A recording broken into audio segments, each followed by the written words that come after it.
জিলকদ মাসে পাঠাবো না, আপনাকে জিলহজ মাসেও পাঠাবো না।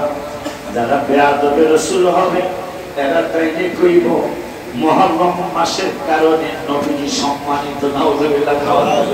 জিলকদ মাসে নবীজি আইছে, জিলকদ মাসের কারণে নবীজি সম্মানিত। শুধু তাই নয়, রজব মাসে নবীজি মিলাদুন নবী হইছে, এই জন্য রজব মাসের কারণে নবী সম্মানিত।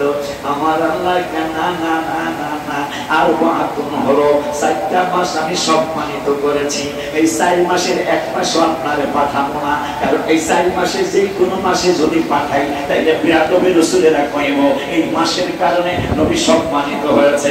আমি আল্লাহ সিদ্ধান্ত নিয়েছি আপনাকে মাসে পাঠাবো, আপনার শুভাগমনের কারণে ওই মাস সম্মানিত হয়ে যাবে।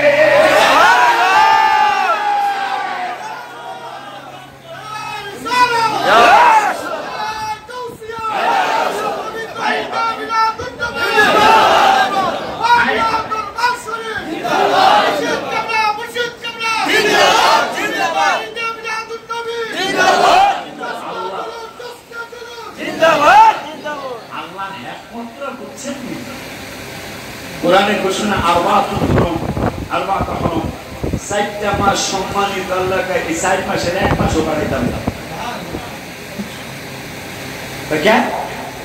কেন বাড়ান নাই? বাড়াই নাই। যেগুলা বেয়াদবে রাসূলেরা করব, মুহররমের কারণে নবী সম্মানিত, রজবের কারণে নবী সম্মানিত না। তাহলে কি আপনারা আলাদা মাসে পাঠান, আপনারা দিয়া মাস সম্মানিত বানান।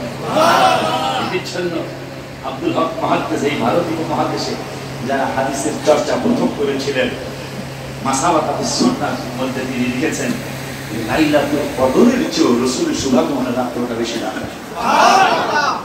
এটা ওনার মহব্বতের কথা উনি ফুটিয়ে ধরেছেন। কেন? লাইলাতুল কদর হইতো না, উনি উল্লেখ করেছেন, যুক্তি দিয়েছেন, লাইলাতুল কদর হইতো না যদি হাবিবের আগমন না হতো। তো সেই মাস, সেই